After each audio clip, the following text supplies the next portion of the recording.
신입생 여러분 안녕하세요. 여러분들의 입학을 정말 축하드립니다. 여러분들 정말 좋은 선택을 하셨고요. 여러분들은 앞으로 여러분들에게 펼쳐질 한 4년 동안의 기간 동안 완전히 새로운 사람으로 다시 태어나게 될 겁니다. 저희가 그걸 도와드릴 겁니다.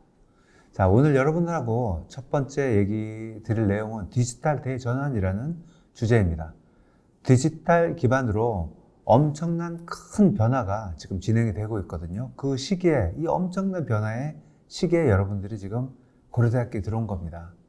그래서 여러분들이 앞으로 4년 동안 여러분들의 학업 계획을 어떻게 진행할지, 어떻게 설계를 할지에 조금 도움이 될 그런 주제, 디지털 대전환에 대한 이해를 여러분들과 같이 이야기를 나눠보도록 하겠습니다. 최근에 우리 인류 문명이 사실 최근에 큰 변화들을 겪고 있죠. 그 변화의 중심에 테크놀로지가 있습니다. 그리고 저는 그 테크놀로지를 보는 관점, 그리고 테크놀로지가 왜 우리의 인류의 문명에 영향을 주는지는 그것이 바로 반복 노동을 대신해주는 테크놀로지이기 때문이라고 생각을 하고 있습니다. 이 관점으로 잠깐 얘기를 해볼게요. 첫 번째, 이런 테크놀로지가 우리 인류 문명에 큰 근대 역사에서 영향을 준 사건이 바로 산업혁명입니다. 그 이전에를 생각해보면은 불의 발명이라든가 농업의 발명 이런 것들도 큰 영향을 줬다고 생각이 들지만 최근만 보게 되면은 1700년대 말에 영국에서 증기기관이 발명이 되면서 그걸로 인해서 1800년대, 1900년대 초까지 진행되고 있는 산업혁명의 그러한 모습들이었습니다. 산업혁명은 특징을 하나로 얘기하면은 인간의 육체적 노동을 대신해주는 혁명입니다. 인간의 육체적 노동을 대신해주는 기계가 등장을 해서 우리를 육체적 노동에서 해방시키고 그 다음에 육체적 노동으로 인해서 벌어졌던 많은 사회 경제적 시스템, 체제, 제도, 관습 이런 것들이 없어지게 됩니다. 노예제도가 폐지가 되고 여성 참정권이 등장을 하게 됩니다. 시민혁명이 일어나서 군주제도가 폐지가 됩니다. 이 모든 것들이 연관되어 있는 것 같지 않지만 저는 산업혁명에 직접적으로 연관된 결과들이라고 생각을 하고 있습니다. 우리나라 같은 경우도 산업혁명이 일어났었던 것이 1950년, 60년, 70년대 산업화 시대에 이제 벌어졌는데요. 그 전에 우리나라 사람들의 80%가 농업이라는 직업에 종사를 했었습니다. 하지만 지금은 농업에 종사하는 사람들이 약 3%로 얘기를 하고 있어요. 그러면 여러분들이 생각할 때 80%에 살던 사람들이 일을 해서 우리가 겨우 먹고 살았는데 3%만 일을 해도 먹고 사나요? 먹고 삽니다. 먹고도 남습니다. 왜? 자동화 때문에 그렇습니다. 자동화 기계의 등장 때문에 그렇습니다. 자동화 기계의 생산성은 그렇게 엄청납니다. 두 번째, 그러면은 80%의 사람들이 농업이라는 직업에 종사를 했는데 지금 3%만 종사를 한다고 했잖아요. 그러면 어떠한 직업에 지금 우리는 종사를 하고 있습니까? 새로운 직업이 등장을 했는데요. 그 직업의 대부분은 머리를 쓰는 직업들입니다. 인지적 노동 직업들이에요. 머리를 쓰는 노동을 계속 하다 보니까 머리 쓰는 것에 대한 경쟁도 생기고요. 내가 조금 더 저 사람보다 머리를 잘 쓴다는 것을 증명해야 되고 여러 가지 상황들이 생기게 되죠. 그리고 일은 점점 복잡해져 가고요. 이런 와중에 엄청난 일이 벌어지는데요. 그것은 바로 150년 전에 산업혁명 때와 똑같이 인간의 인지적 노동을 대신해주는 기계가 등장을 합니다. 그 기계의 이름을 우리는 소프트웨어라고 부릅니다. 그리고 인지적 노동 중에서도 조금 더 인지적 노동 중에서 지능적인 인지적 노동이 있지 않습니까? 지능적인 인지적 노동을 대신해주는 기계의 이름을 우리는 인공지능 소프트웨어라고 얘기를 합니다. 자, 그럼 한번 되돌아보세요. 육체적 노동을 대신해주는 기계가 등장했을 때 세상이 얼마나 많이 바뀌었는지요. 그리고 인지적 노동을 대신해주는 기계가 등장했는데 앞으로 세상이 얼마나 더 바뀔 건지요. 저는요, 인지적 노동 대신해주는 기계의 등장이 과거보다 한 10배는 더 큰 변화, 근본적인 변화를 가져올 거라고 생각을 하고 있습니다. 여러분들이 바로 그 시점에 지금 살고 있고요. 이러한 디지털 인프라, 데이터, 컴퓨터, 무선 인터넷, 휴대전화, 그 다음에 데이터 이런 걸 기반으로 해서 세상의 생활, 사회, 산업, 문화, 정치, 체제, 법 이런 것들이 모두 새롭게 설계되고 바뀌게 될 것입니다. 여러분들이 바로 그 일을 할 겁니다. 여러분들이 디지털 역량을 가지고 여러분들의 전공이 무엇이든지 간에 그 전공에서 새로운 혁신을 만들어내게 될 것입니다. 그것이 여러분들이 저희 고려대학교에 들어와서 해야 될 일 중에 가장 큰 일이라고 생각을 합니다. 그 역량을 키우는 것이요. 그걸 하기 위해서 많은 국가들에서 이거를 준비를 하고 있고 지원을 하고 있습니다. 다시 정리하면은 인지노동은 데이터와 정보 처리가 기본인데 컴퓨터와 소프트웨어가 그 일을 대신해준다. 그리고 컴퓨터와 소프트웨어, 인터넷, 소프트웨어는 인공지능까지 포함합니다. 이것은 인지노동을 자동화할 수 있는 기본 인프라다. 그리고 그걸 통해서 인지노동의 자동화를 통해서 사회, 경제, 산업, 고용, 법 모든 틀에 큰 변화를 가져오게 될 것이고 이것을 우리가 다른 말로는 디지털 혁명, 제4차 산업혁명, 인지혁명 이렇게 부르기도 합니다. 산업의 변화를 보게 되면은 지금 제가 한 3년 단위로 세계 시가총액 10위 목록을 만들었는데요. 초록색이 인터넷, 데이터, 그 다음에 소프트웨어 기반의 회사들입니다. 큰 변화를 눈에 가시적으로 보이고 있죠. 다시 되돌아갈 리는 전혀 없습니다. 여러분들이요.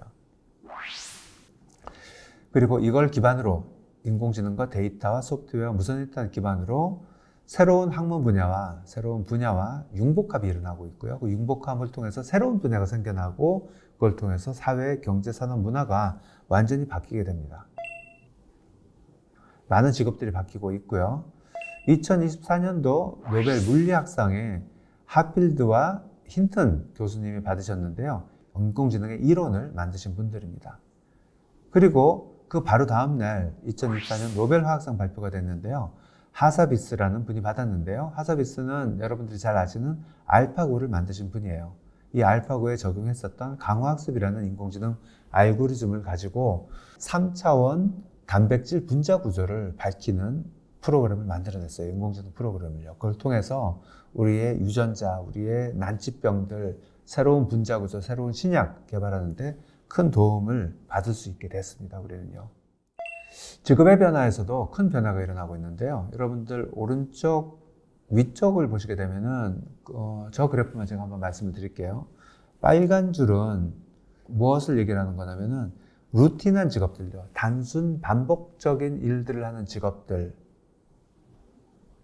그 직업들은 계속 줄어들고 있어요. 왜 줄어드냐면은 그게 만약에 육체적 단순 반복 노동이라면 로봇이 대신할 거고요. 인지적 단순 반복 노동이라면 소프트웨어, 인공지능 소프트웨어가 대신할 겁니다. 그러니까 그런 직업들은 점점 줄어들고 있고요. 반면에 파란색은 점점 올라가고 있잖아요. 올라가고 있는 것은 로봇이나 소프트웨어가 대신할 수 있는 반복적인 직업이 아니라는 거예요. 반복적인 노동이 아닌 그런 직업들은 점점 이제 올라가고 있습니다. 앞으로 어떤 직업이 더 생겨날지는 우리가 예상하기가 쉽지 않습니다. 하지만 그 대부분의 직업들이 앞으로 생겨날 직업이 뭔지도 모르지만 직업들이 공통적으로 요구하는 역량이 있을 텐데 그것은 바로 디지털 인프라를 사용한다는 것과 디지털 역량, 융합 역량이 필요하다는 것입니다. 여러분들이 그것만 가지고 있다면은 앞으로 이 큰 디지털 대전환 시대에 쉽게 적응하고 오히려 리드를 할 수 있는 능력을 가지게 될 것이라고 저는 생각을 합니다. 그래서 지금 초중고등학교 교육 과정에서도 여러분들이 이미 겪으셨겠지만 읽고 쓰고 셈하는 것뿐만이 아니고 왼쪽 아래에 보면은 디지털 소양이라는 것을 도입을 했습니다. 읽고 쓰고 셈하는 것만큼 필요하고 필수적인 능력이라는 거죠. 오른쪽에 보면은 2021년 맥켄지 앤 컴퍼니라는 회사에서 낸 보고서에서 얘기하고 있는 미래 일자리에 필요한 56가지의 기본 시민 역량에 대해서 얘기를 하고 있습니다. 분리를 한 것들이 56가지입니다. 인지 역량들, 대인관계, 자기 리더십 이런 것들이 있는데 오른쪽 밑에 보면은 디지털 역량이 새로 추가가 됐어요.